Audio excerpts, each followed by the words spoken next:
Welcome to yet another exciting episode of Acoustic Northeast, where we talk about the singers, songwriters, and acoustic music scene in the Northeast. United States, Dave. And interview musicians who play live for us in studio. I'm co-host Dave Goldenberg. And I am co-host George Malice. And we are sponsored by hereatthere.com and also by WBXO Internet Radio and Hudson Harding Folk Radio Music Promoters. You can listen to us wherever you get your podcasts. You're obviously listening to one of them now. And so they know then. They know. So you don't need to tell them. No, I'm not telling them. And also on YouTube, and also our website, which is acousticnortheast.com. And also the interviews are also played on WBXO.com. And today in studio, we are so happy to have Alex Radus in the studio. Alex, welcome to the show. Welcome, Alex. My pleasure. Thanks for having me. Yeah. Alex made his way down from New Hampshire today. We won't tell you what date it is, but it was today. It was today. Alex is a touring musician. He's been out there opening for Livingston Taylor and playing with, great people. So, Alex, we'd like you to kick the show off with a song. Can you tell us what you want to play for everybody? Yeah, absolutely. So I moved around a lot as a kid, but the one home that was kind of constant, which felt like hometown to me, was my grandparents' house out in western Pennsylvania. A little boom and bust steel town called Monongahela. Monongahela, right along the Monongahela River. Wow. My grandfather worked in the steel mill there, and they had a big war that some of your listeners may have heard of, and it just kind of got me thinking about what it might have been like to grow up in a town like that in that period of history. And so I wrote this song called Monongahela.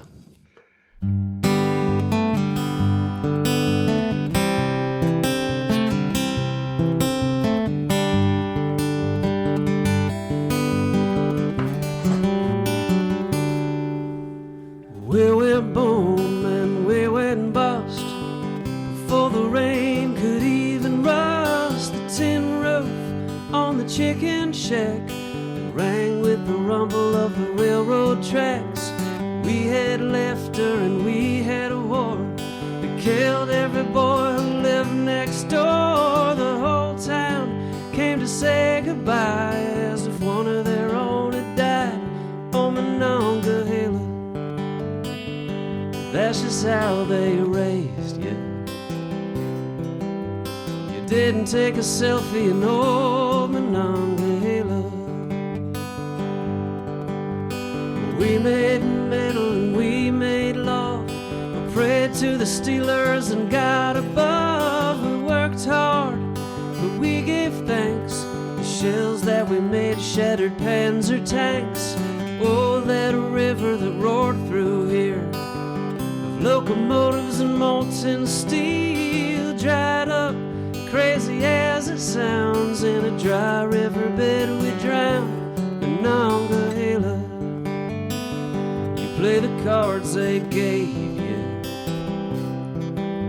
You learn to take a licking in old Monongahela.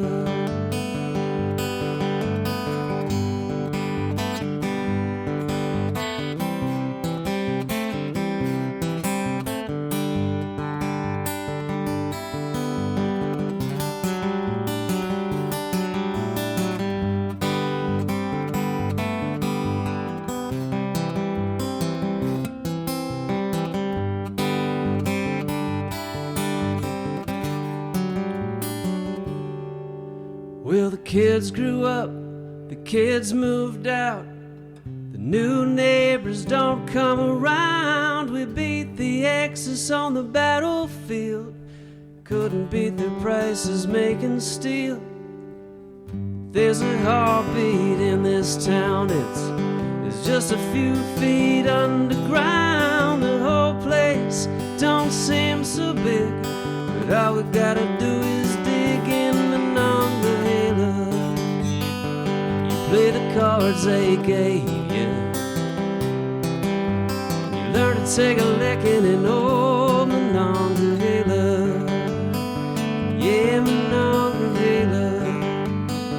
bliss the forge that made you. The river's always rolling in old Monongahela.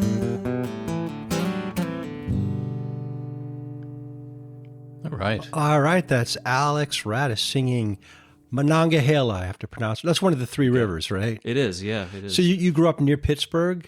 Yeah, I grew up in Pittsburgh, but I moved every grade from first grade to fifth grade, and different house, different school district, and so what felt the constant for me was my grandparents' house. What was the reason for the moves? Just life, all kinds of different things. It wasn't like a military family or anything like that. Okay. Some people ask me that, but just life, just changes. But weekends and then when I moved out to Jersey, and I got even farther away, but would go back in the summers and see my grandparents and beautiful little house that my grandfather's father built, kind of situation, and it's still there. My aunt's still there. So where do you call home now? Right now I'm in the Lehigh Valley, Pennsylvania, and I've been there for long enough to, that's my hometown now. And Yeah. So, I moved to the other side of the state. And if anyone's not familiar with the Lehigh Valley, if you just go straight west from Manhattan and straight north from Philly, it's right where they intersect. Yeah, and you're on the road a lot now, a lot more than you had been a few years ago, I believe. Yeah. And at home, your home life is you are married and you have, if I'm correct, 3 kids? I've got 2, yeah. Okay, 2. Yeah. Well, I'm pushing it. Maybe you'll have another one. But I remember when I saw you, I think up at Darrell's house years ago, I think you had your kids with you. Yeah, they came up, with my wife for that show and met some local family members, and they all came out. Yeah, cool. Yeah. So you're a kid growing up in Monongahela or in those environs. Where and how did music find you? That's a great question. So another what felt like the constant kind of home area is a little place in Winchester, New Hampshire, which I just came from. And my daughters are the 5th generation of my family to go up to that town, to a little lake called Forest Lake every summer. My great-grandmother, who is a songwriter, bought or built, I can't remember, a cottage there. And when I say cottage, I don't mean like Rhode Island cottage. I mean like not winterized, kind of proper cottage. And they just built more and more cottages over the years. And it just, I think at one point it sort of felt like my family was about, 20% of the houses around the lake were related in some way. And we would play a lot of music. The whole family? Yeah. Especially when my grandparents' generation was alive, they were just really into that great, jazz music of the 40s and 50s. Mm-hmm. And so they would have jams. They would have friends come over. It's like porch jams, right? Yeah, totally. That's and great. There would be guitars going and keyboards going and saxophones. There was one guy who made something he called the git fiddle, which was this completely fabricated instrument that was about 4 instruments in one that he would play. So it's a guitar you play with a bow? There was bowing involved. It was sort of an upright bass / guitar / banjo, kind of with like some percussion with the feet. It was one of those one-man band kind of deals. But there's this great video of I'm probably 14 with my, nylon string classical guitar, because I didn't even know what kind of guitar to buy at that age. Trying to keep up with this like jazz jam that my grandparents and their friends were doing, and I'm just staring at this. You can see me just squinting at this chord chart, like, what is a F sharp flat 5/9? Like, what am I supposed to play right now? I was doing my best. As a singer-songwriter, one thing I've noticed about you is you're playing multiple genres. You're just not stuck in, 3 chords and whatever. You play jazz stuff, and is that where you think some of all that came from? Definitely. Yeah, my grandparents' generation got me into that style of music. My parents' generation, which includes my uncle, Doug Ole Moose Anderson, got me into Doug, who we know well, yeah. Yeah, who's an incredible songwriter. Got me into sort of the 60s and 70s kind of folk scene music. And then, I was like a 80s and 90s kid listening to, grunge music and whatever else I could get my hands on. So all those kind of meshed. And yeah, I actually have 3 bands now because I write in so many different genres. It's hard to market it, but it's a lot of fun. Yeah, tell us about the three different bands. What styles? Yeah, so I've got this singer-songwriter project, which is kind of what I'm doing today, and we'll get over into sort of swing music as well, but all original. And then I've got an alt-rock band called Hot for Robot. Again, all original stuff. Very influenced by definitely different kind of 70s, 80s, 90s bands, but all original. And then I have a comedic holiday duo. A comedic holiday duo? Yeah, where we just write very silly songs, just kind of, about the holidays. We have a song that tells the entire story of Die Hard as though it is a proper, Christmas Carol.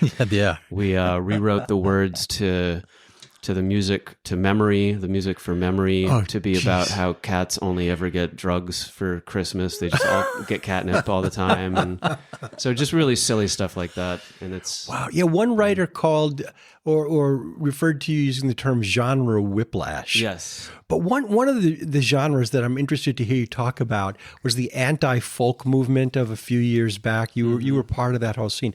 Tell us about that and how it happened and where it is now. Yeah, so the anti-folk scene, and it was a real scene, and there are real historians that can give you a better picture of it than I can, but, it was sort of formed by these punk rockers with acoustic guitars who there's a lot of crossover between the punk and folk sensibility, right? It's just, aesthetically, it's different, but, there's a lot of the same things driving it, and so... this was a New York City scene set up mainly out of the Sidewalk Café, Avenue A, and Latch was one of really the godfather of it. And so he had this Monday night open mic that was just the place to be. And it was rough because if you didn't know the scene, you'd be playing at 4 a.m, and that's how we started out. And then, you slowly kind of worked your way up to better slots and getting gigs there. But it was just a hoot. And there were incredible people. Beck and the Strokes were there before my time. When I was getting there, performed with the Moldy Peaches and Nellie McKay and Regina Spektor. We did a ton of shows together before she absolutely blew up and she, deserves every bit of it. She's so talented. So we did a lot of shows there together, and we got to where, this is a band called Duende that I was with, which was sort of a male-female Americana-ish duo, but we would branch out, and we were kind of all misfits who didn't really fit into the folk scene, but sort of wanted to, and so none of us could get gigs in the proper folk clubs, and so that's where this scene was kind of born. What kind of stuff were you writing then? We were, we were writing a lot. I had just learned to really fingerpick then. And so I was working a lot on, playing the melody and the bass line at the same time. And, but still kind of singer-songwriter material. I had this,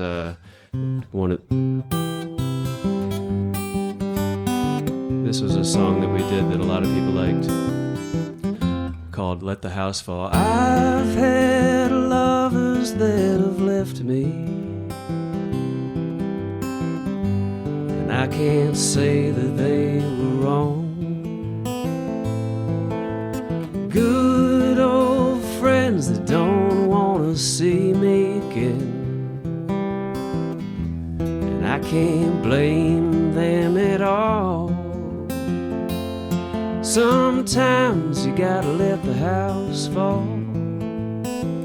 Sometimes you gotta let the house fall. And it seemed like that should work in a folk club, but we just weren't getting booked there, And so we just kind of joined this anti-folk scene. But we also had tunes that were almost an acoustic version of a Radiohead song, So we would get really weird, and we were very proud of that. So we would do, different genres in the same set too. But you did come back to the folk scene. Yeah, 100%. Yeah.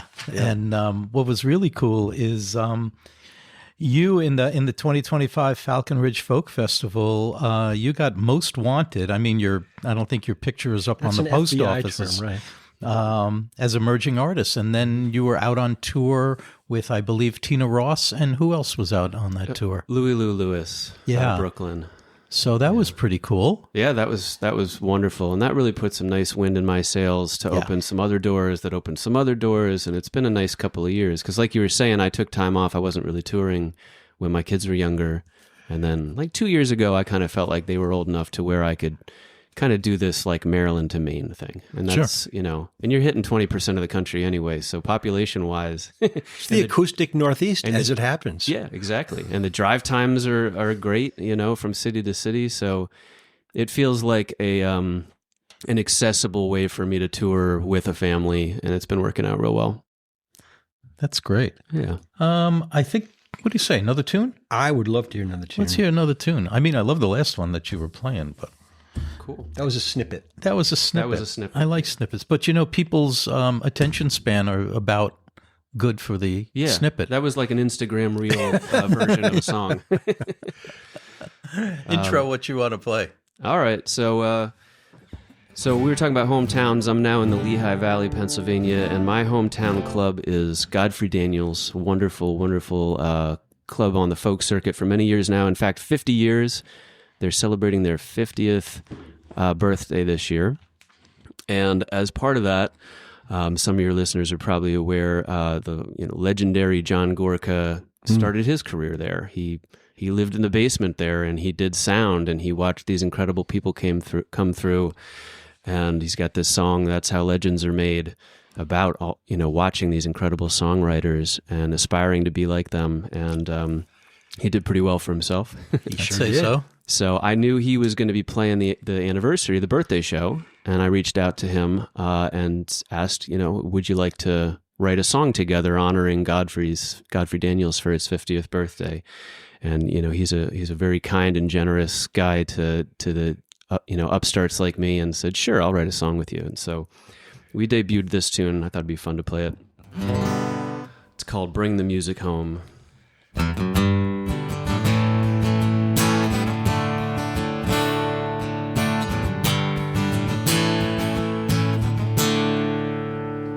Mark your calendar and save the date. Did you read about it in the morning call? A night together, a place to celebrate. 50 years of music in these walls. And the people they come, and the people they go, and they bring the music home. And the people they come, and the people they go, and they bring the music home.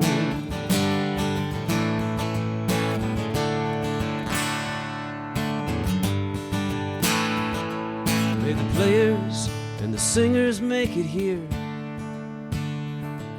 traveling in a band or on their own. 'Cause the rhythm and the spirit that they bring leave us feeling less alone. And the people they come, and the people they go, and they bring the music home. And the people they come, and the people they go, and they bring the music home.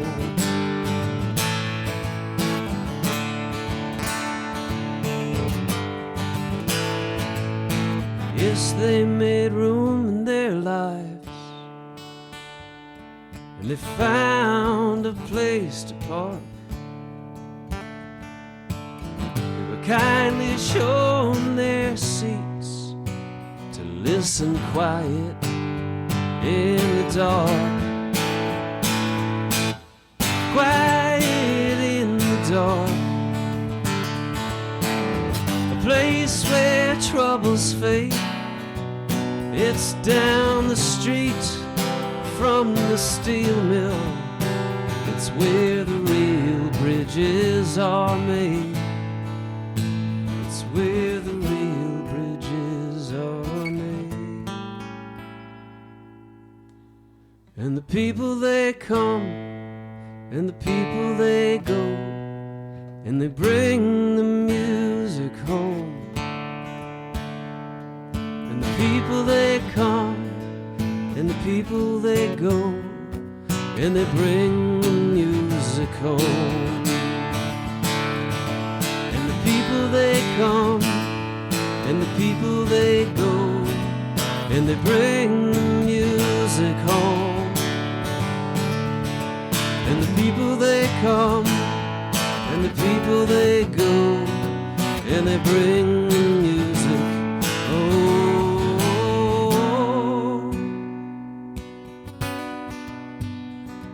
And they bring the music home.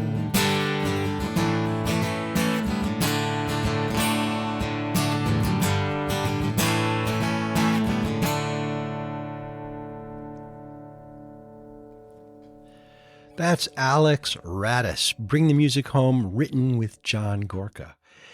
And that song, like the first song you played, and like a lot of folk music, really comes from the working man perspective.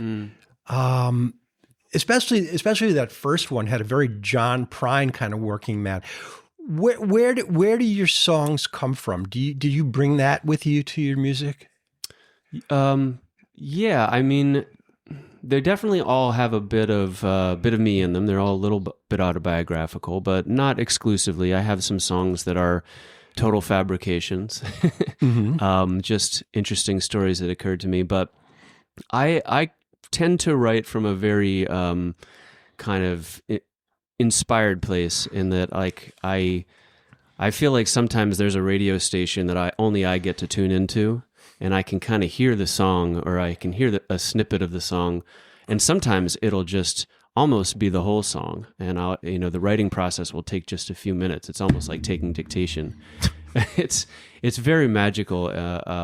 I hate you already. I really, I mean, as you know, Dave and I are singer-songwriters also, and we interview a lot of people. And people come up with ideas when they're driving, when they're walking, when they're running, when they're on their bikes or whatever. And then there's the people like you who just boom, you just have this thing pop into your head, and we're just so jealous.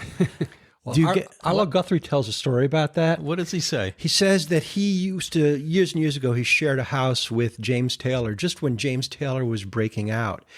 And they were sitting at the kitchen table writing stuff, and he just finally said to him, James, where does this all come from? How can you just like pull a song right out of your brain? He said, the songs are just floating by in the air, and you just have to capture them. And Arlo said, well, when that happens, how come you always have the pen?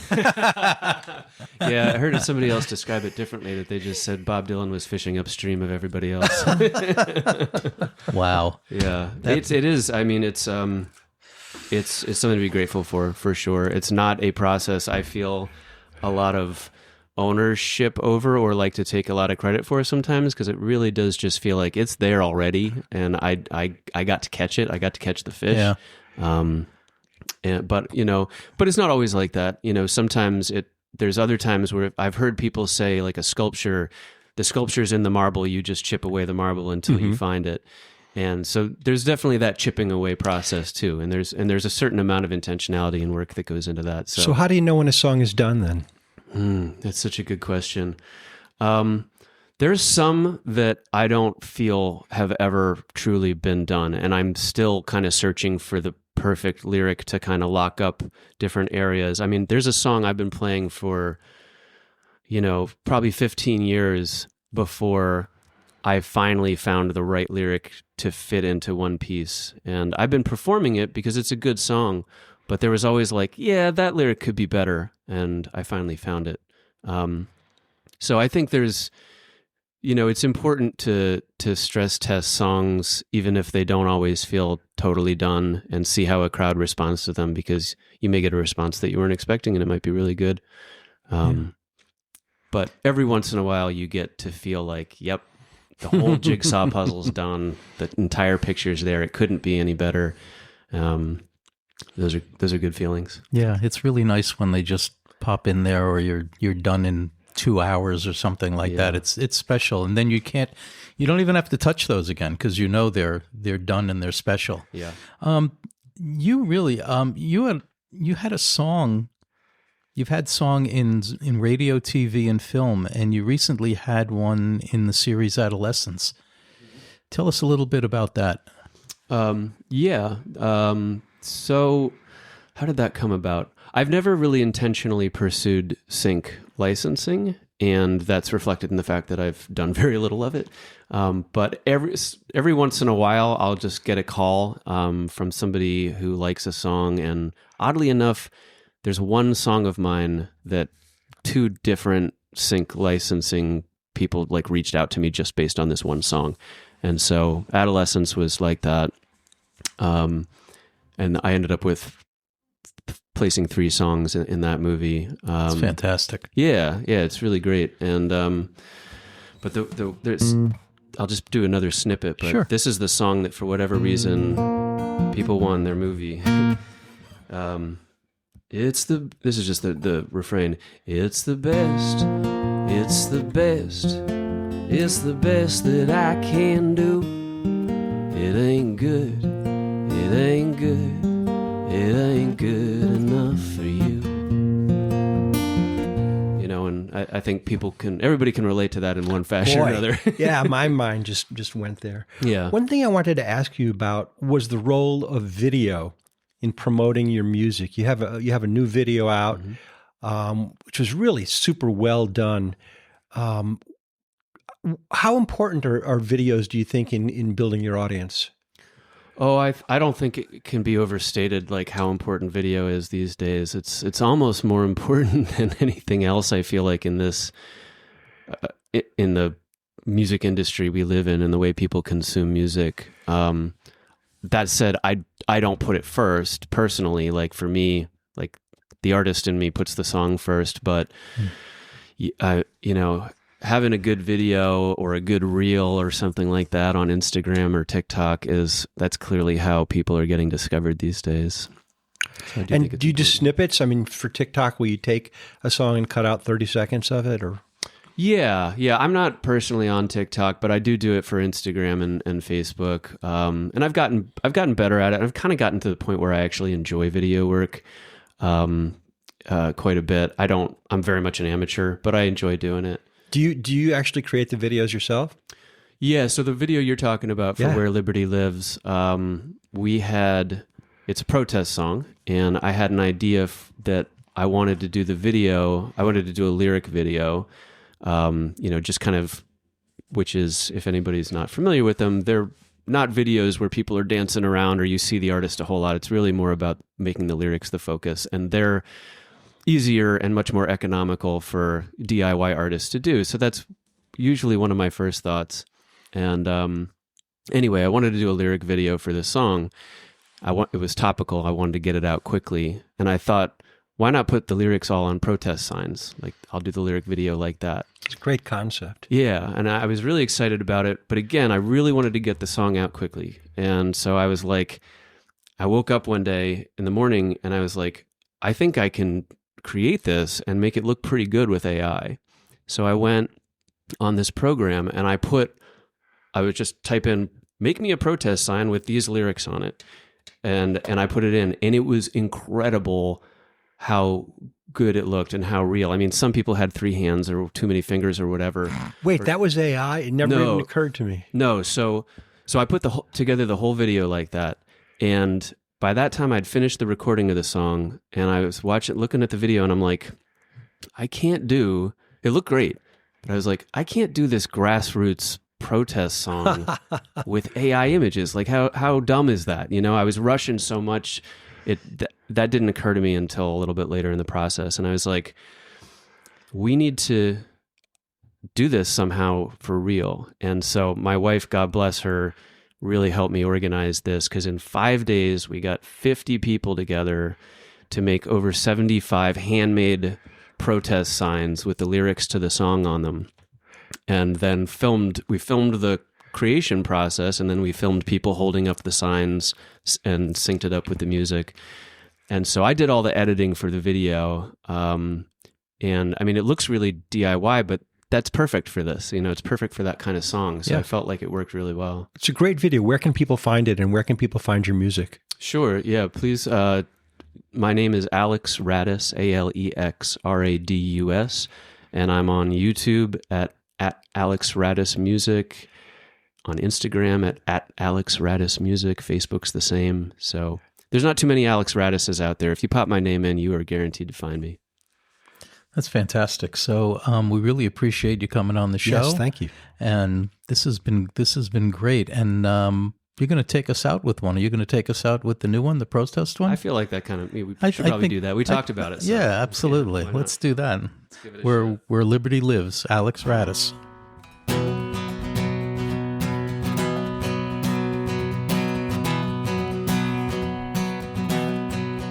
We watched it happen. We saw murder in the streets. We watched with millions of people glued to our screens. And what we saw was inconvenient to a desperate man. 'Cause if what we saw was true, he'd have blood on his hands. And so he lies and lies and lies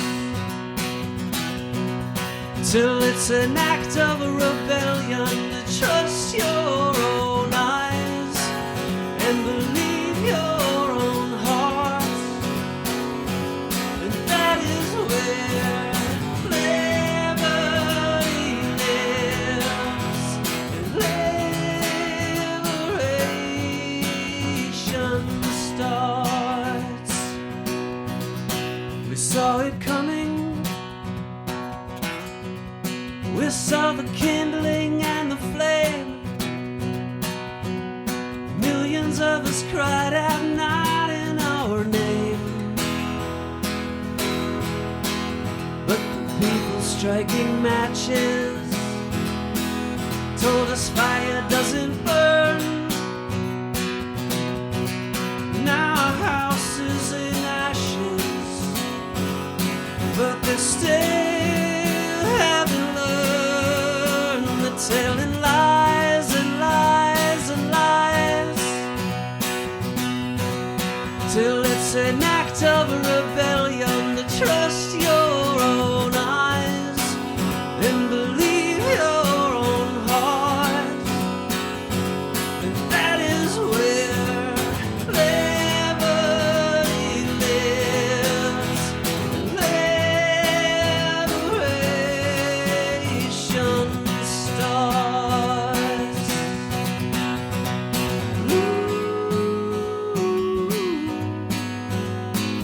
My country, 'tis of thee.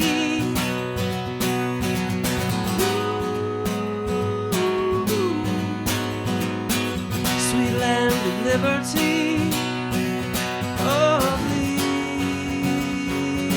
I sing.